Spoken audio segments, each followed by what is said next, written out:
Well, even if the housing market does dip, does house affordability still come in line if mortgage rates continue to spike?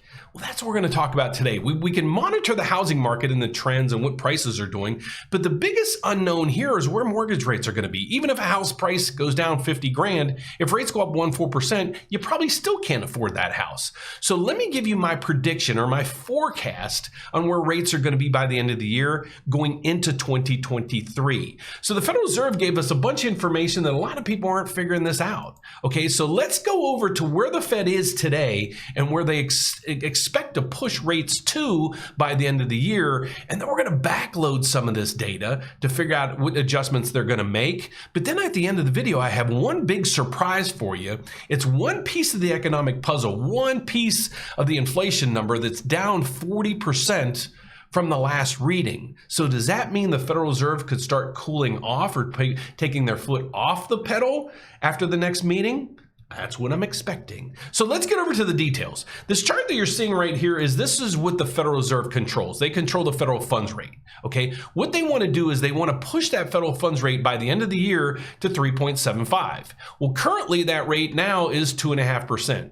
So that means they have to raise rates by 1.25% by the end of the year, okay? So that data will change as the news or economic calendar news comes in. But right here, if you see, they have 3 more meetings to do it. So if you see this here, they have meetings in September, November, and December. So they have 3 meetings left. They're expected to raise rates by 1.25%. Well, in the next meeting, they're expected to raise the rates by 75 basis points. So they're more than halfway there after the next meeting. But at that point, my analysis, my forecast, my prediction is they're going to start taking their foot off the pedal a little bit. Why? Well, you're going to start seeing the jobs market starting to ease, and we have that data from a lot of companies out there reporting that they don't plan on any hiring, they don't plan on giving any raises, and actually they're considering actually downsizing their employment staff. But one big piece of the puzzle that a lot of people are missing right now that's involved in the inflation numbers, let me show you. This number right here, and I'll get my head out of the screen. This number right here, if you go down through these numbers right here, like I always say, in Sesame Street, what batch of numbers just don't fit? Well, it's these in the orange. And if you go over 2 of them, what are they? Energy, okay? So energy is playing a huge role in the inflation numbers, and we all know it. If you see in paint at the pump, and in Chicago, we were having gas at $6 a gallon. Now they're about $3.99. A dramatic change from where we were. And again, remember what the Federal Reserve's goal is: to crush inflation.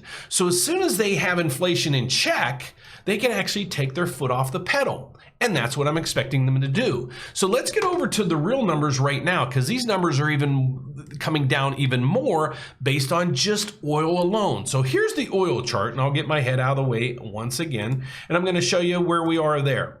The oil chart's right here. So back in May, we had oil trading at about $123 a gallon or barrel, and I'm having a hard time with that, but trust me on that one. Then in June, it was $120 a barrel, thus causing the inflation numbers to completely come out of whack. Right now, we're currently trading at $87 a barrel, a 40% reduction in how much a barrel of oil is. 40% reduction. So if the biggest component in the inflation numbers is down 40%, where's the inflation numbers going to go? So the Federal Reserve's goal is to get inflation in check. Their goal is to get it back to 2.5%. Will they be there this year? No. Will we be there probably next year? My anticipation is yes. And again, the reason being is they're trying to crush inflation. The biggest culprit in inflation is oil, as we see, and that is down 40% from its last reading. So going into the end of the year, I expect rates to stagnate. Actually, going into 2023, I think the Federal Reserve is going to have to take their pedal off of the inflation interest rate increases.